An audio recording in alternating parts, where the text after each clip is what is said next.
If kids could pick up a jingle from a commercial, they could pick up something that was even more meaningful and more impactful, like a television show. Especially now in this era where we're seeing attacks on education and pre-K and Head Start, we definitely need that work now. But we also wanted to make sure that the human characters that are on the show represent kids. How is Sesame Street breaking through the noise and kind of addressing these shorter attention spans that research has shown that kids have nowadays? They are looking for content that is going to make their kids laugh. It's going to, be engaging, but that they're going to also learn something.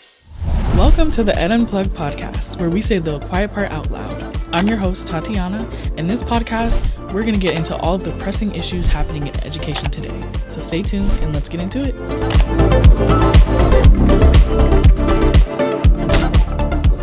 Hey everyone, welcome to Ed Unplugged. Today we have a very special guest, Miss Kay Wilson Stallings, the Executive Vice President and Chief Creative Development and Production Officer for Sesame Workshop. Thank you for coming today. Oh, thanks for having me. So can you tell us a little bit about what you do and like your specific role does? So I oversee production and development. So that's everything from not just Sesame Street, the show, because I oversee the show in the production of the show, but any kind of content that we make at the workshop globally, whether we develop it in-house, whether we work with outside producers and writers and directors, all of that falls under the development portion of my job. And then once something is green light from development into production, then I oversee the production of the content, whether it's short form, whether it's long form, whether it's audio and podcast, and any kind of audio visual content falls within my team. Wow. And I will say, I grew up on Sesame Street. I was a Big Bird fanatic. Like, they're my favorite character. So for more than half a century, Sesame Street has had a clear educational mission. What was the original goal of the show, and how has that changed to meet the needs of students today? So when Joan Gans Cooney created Sesame Street back in 1969, 56 years ago, she had this kind of thought, this kind of hypothesis that if kids who at that time were watching commercials on television and they were learning and singing along to the commercials, and she's like, if they could hear a jingle about beer and really, start repeating it, could you use that same kind of idea in terms of educating kids through media? Because television at that time was pretty new. And so she had this thought that if kids could pick up a jingle from a commercial, they could pick up something that was even more meaningful and more impactful, like a television show. So she then got funding from a number of different organizations like the Ford Foundation and the Corporation for CTV, and was given money to go out and do further research to see if this is something that could really happen. If this could be, this experiment that she had this idea could be impactful. And then she partnered with really amazing writers and Jim Henson as a puppeteer and really, smart and thoughtful educators, and developed Sesame Street.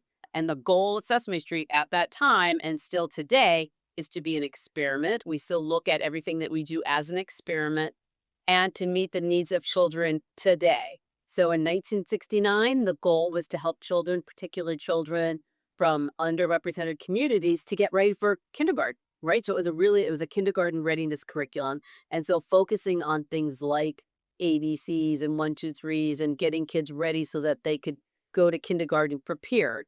And today, in a similar way, we are still about kindergarten readiness. We're still about helping children become the best versions of themselves as they get ready to embark on this new journey of being in kindergarten. And but in addition to numeracy and literacy, we also, look at how we can help children be the best of themselves socially and emotionally as well. So our curriculum focus is not just numeracy and literacy. It's about the whole child and looking at how we can educate and prepare the whole child as they get ready to embark on to kindergarten. That's really important, especially now in this era where we're seeing attacks on education and pre-K and Head Start. We definitely need that work now. So the show has always prioritized inclusion, diverse characters, families. Can you talk about how the show reaches and supports children from different backgrounds and underrepresented communities? So, the goal is always the kids to see themselves, right? So you think versus your favorite character.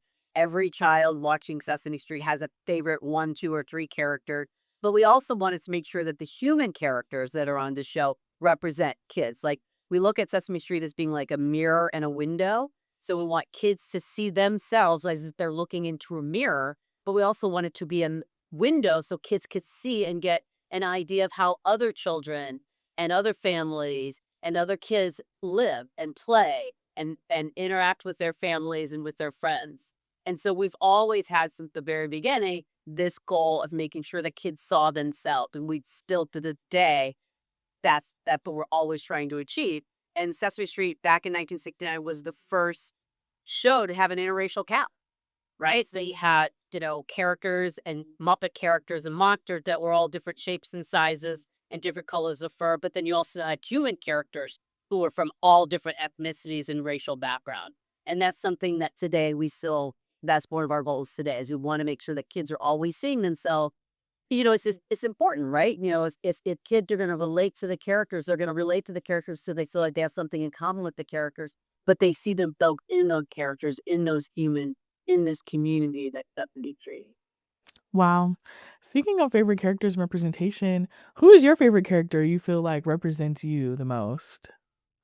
So I don't know if this character represents me as a character that I feel like a kind of kinship with, and I would probably say that that would be Grover, because I love Grover's attitude, kind of like he just jumps first, he leaps in, not sure what the end result is going to be, but he does it with his full heart and his full soul, and he just like, and he doesn't care what the outcome is because he knows that as long as he's trying and he's going to try to, he'll eventually get it, and he eventually gets it right. So I think I had that a little of jumping first before kind of really thinking out, like, I'll jump into the water first before I test it to see if it's cold or not. And I think that's a characteristic that Grover had. So Sesame Street is embarking on a new journey. You guys are moving to Netflix. So tell us a little bit more about this new season of Sesame Street and what you all hope to accomplish. So season 56, like you said, is now launched just like November 10th. So last week on Netflix, but it also had a simultaneous launch on PBS. So it's a really great example of like a, public private kind of connection, right? So it's like public television with PBS, but then, the corporate in terms of like Netflix. And so that's been a really great opportunity for us because we've always been on PBS, and PBS, as you know, is just domestic. It's just the United States. And Sesame Street had been seen in over 150 countries and territories with co-productions that we've done like in South Africa or in the Middle East or in LATAM, as well as other ways that we reach kids, not just through visual media, but through, podcasts and websites and the like. But now with the partnership with Netflix, which has been really amazing, it's the first time that the show that we produce here in the United States is going to be seen worldwide in over 190 countries and territories. So it was a really amazing partnership to be able to have Netflix to be our kind of international distribution partner, but continue with our domestic partnership, which we've had since day one with PBS. And then we also, YouTube has been a really important platform. We know that, kids are watching content on YouTube very, at a high rate. And our goal is always to be wherever kids are. So if they're watching it on YouTube, if they're watching, then we want to be on, it's kids are watching and getting content on YouTube, then we want to be on YouTube. If they're getting content on Netflix, we want to be on Netflix. If we're getting content on PBS, we want to be there so that our goal is always just to reach kids everywhere.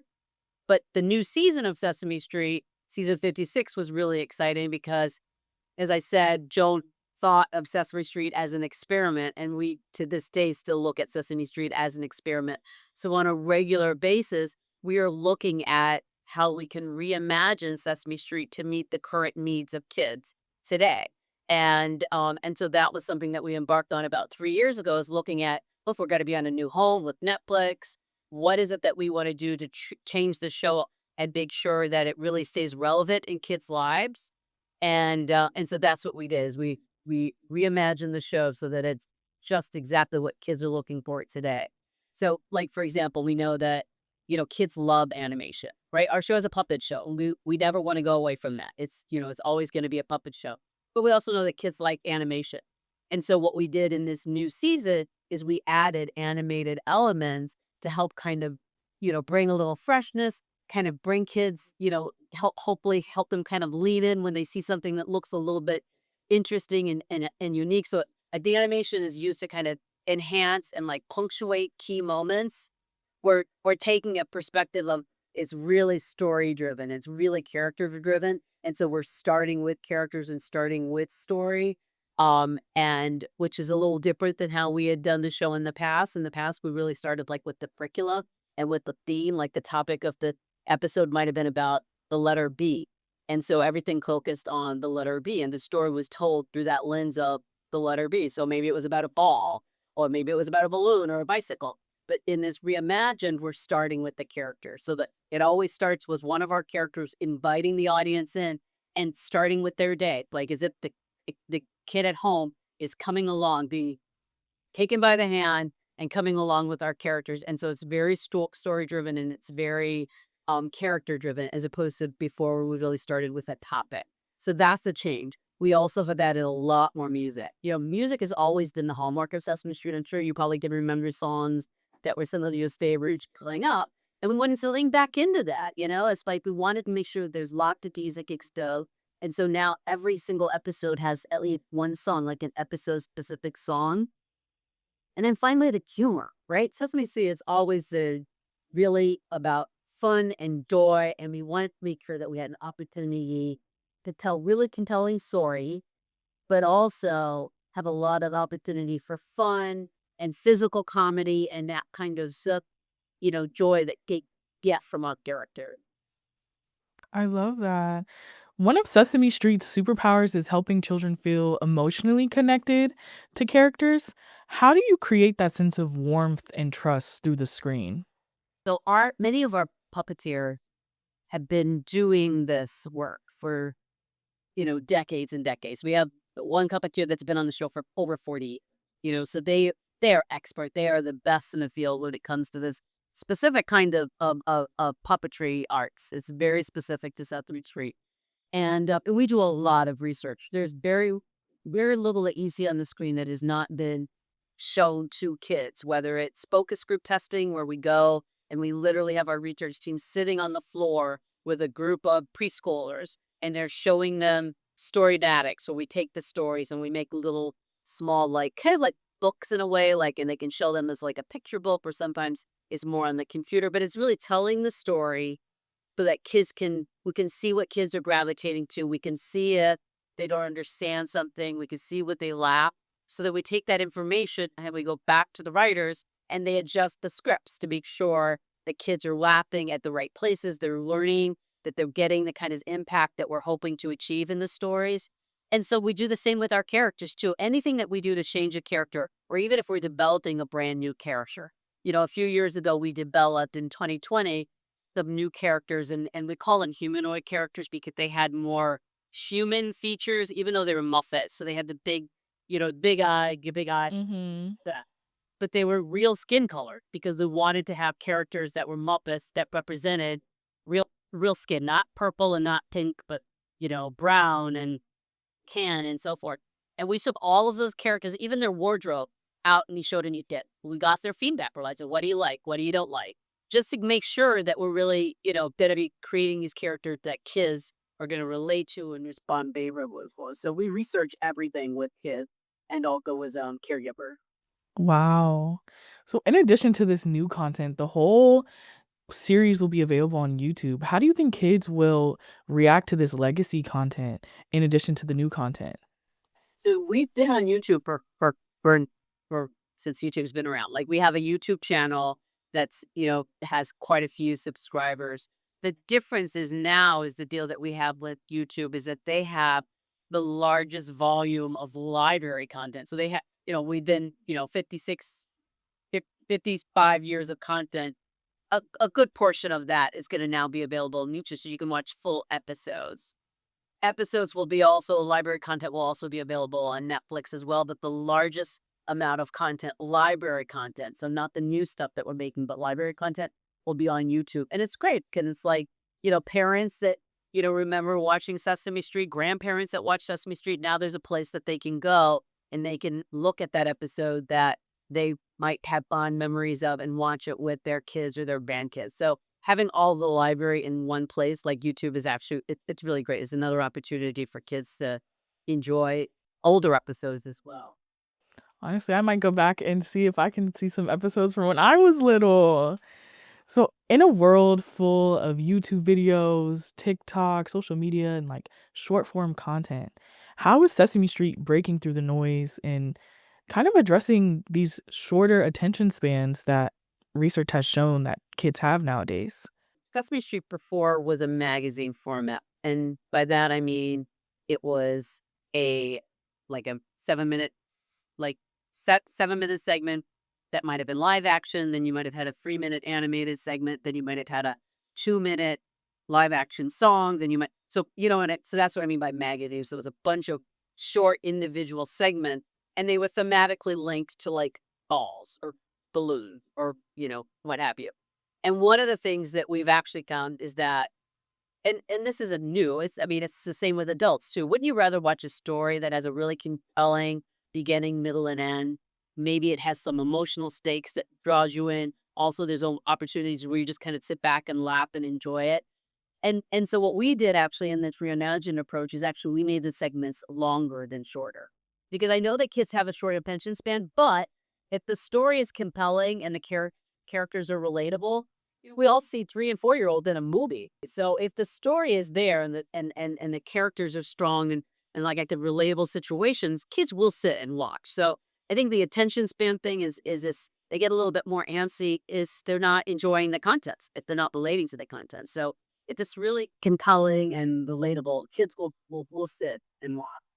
So, there's been a lot of debate around screen time, but how should we be thinking about screen quality instead of just quantity, especially when it comes to young learners?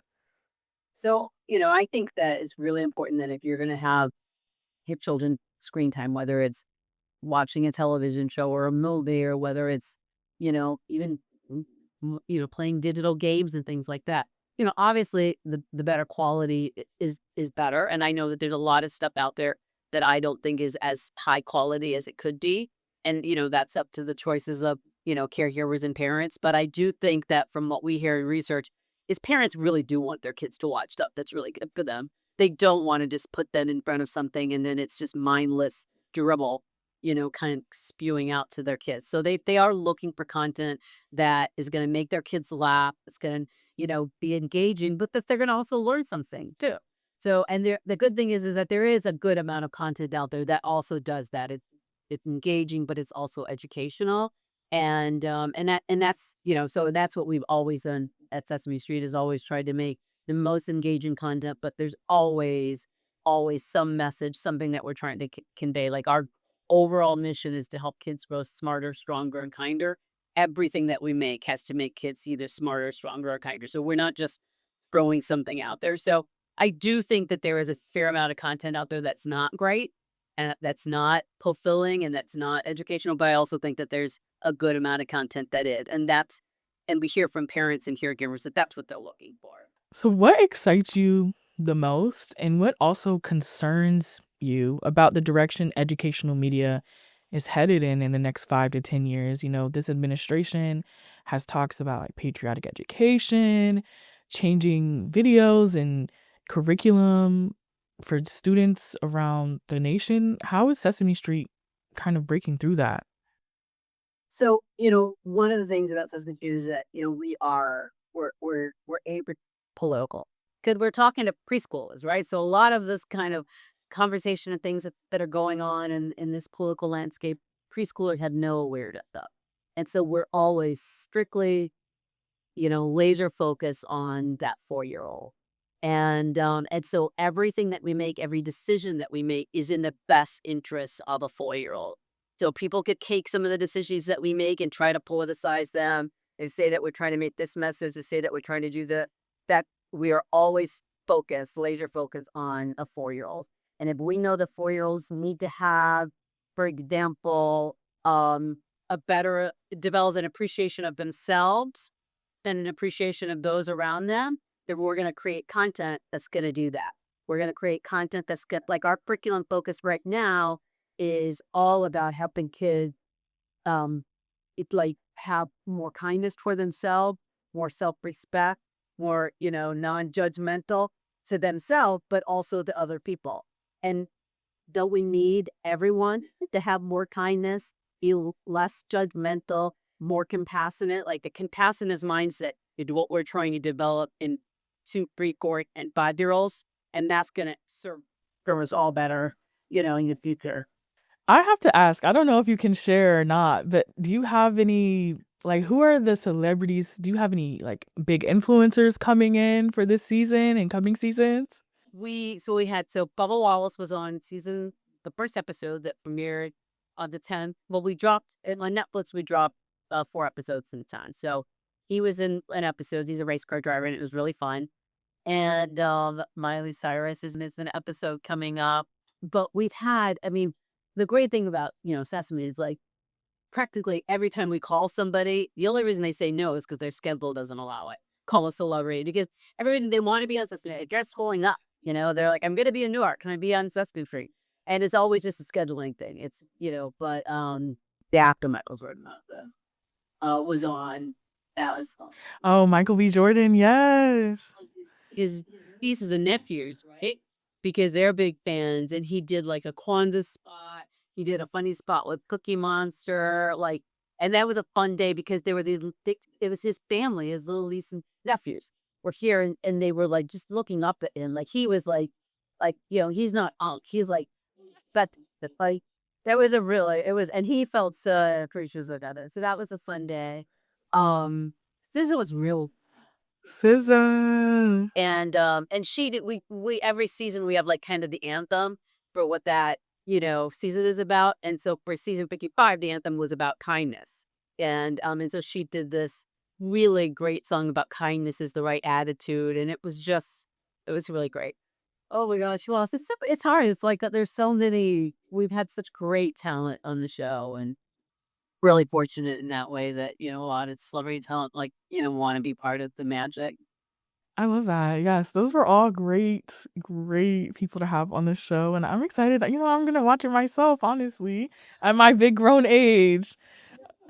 And to close up, if you had to spend a day with one Muppet, who would it be? Oh, it would probably be Grover. It would probably be Grover. Okay. Because I have this kind of, we have similar kind of personality types, and it'd just be fun to see what kind of nonsense we could get into. I love that. Well, thank you so much for taking the time out of your day to sit down with us. It was a pleasure to speak with you, and I look forward to seeing this new season. Great. Well, thank you for having me. I appreciate it. Of course. Thank you.